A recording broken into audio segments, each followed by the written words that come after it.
we really arrived as a global player, or is this hype? I think we had arrived some time back. It's becoming more visible now. You actually believe that this entire process of company like yours, NIT, I was in China earlier this year and we saw that NIT was revolutionizing education, English education, software education in China. Do you actually believe that that's now something that we are really there to stay? Yes, I think we are there to stay because I think we've discovered that we can realize our potential, which I think in the larger world space is we have an opportunity to do that, and we are seeing that it's beginning to happen.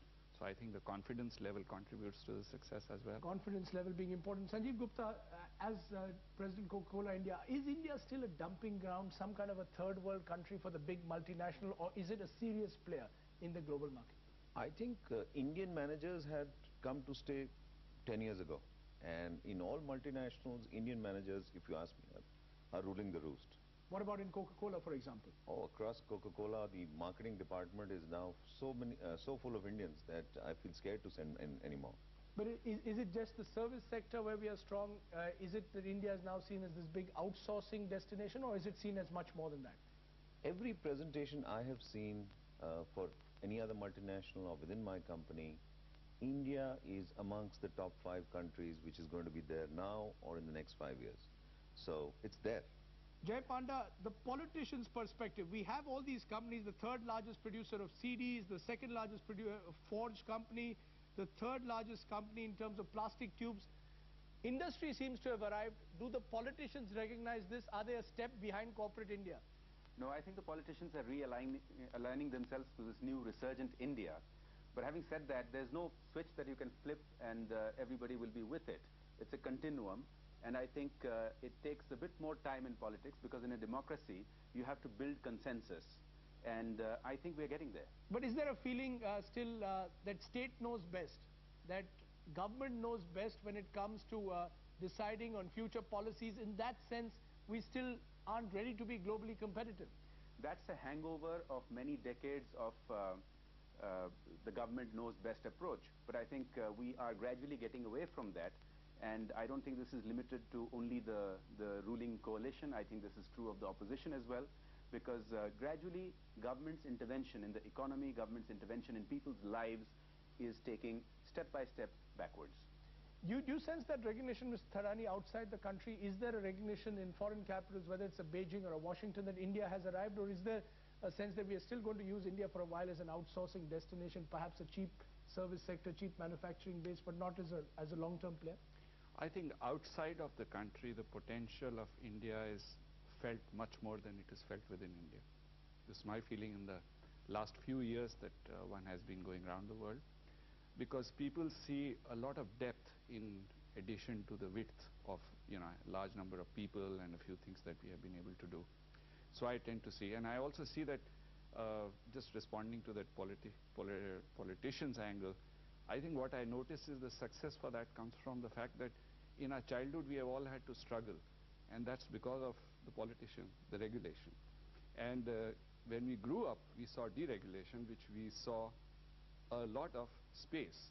So I think if the success formula, if it can be just-in-time deregulation, where you go through the struggle so that you build a strong will and determination to fight any odds, and then when you grow up, you see that you get the space to perform the way you want to perform.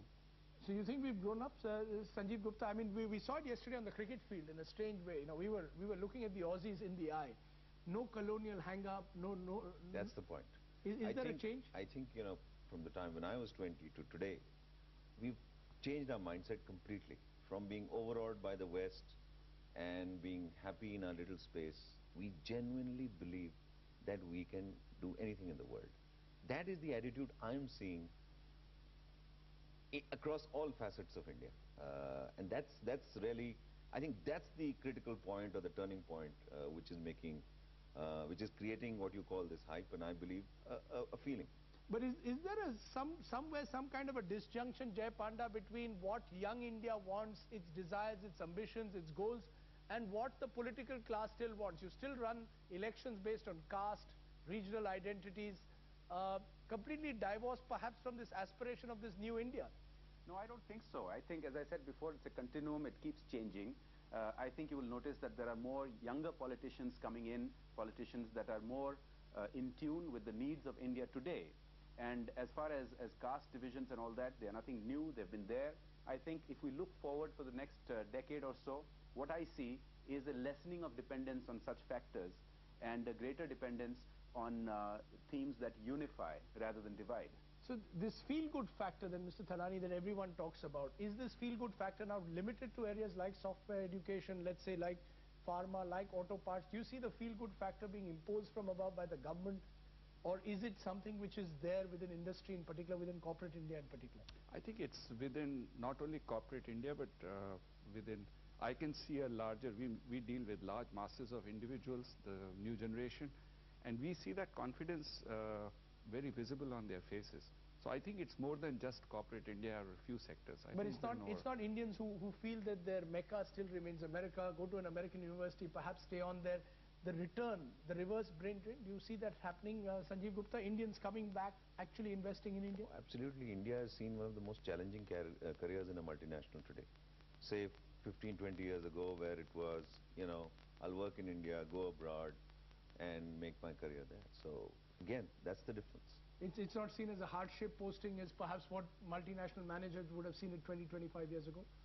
Yes, in some ways, for expats certainly, but for Indians, no. It is seen, I mean, a lot of Indians, a lot of my friends say, I would never dream of staying outside of India. And you sense that, Mr. Tharani, in China as well, a country which you do business, have the Chinese also realized that perhaps India could be a player along with them in the future? I think Chinese are very aware of that.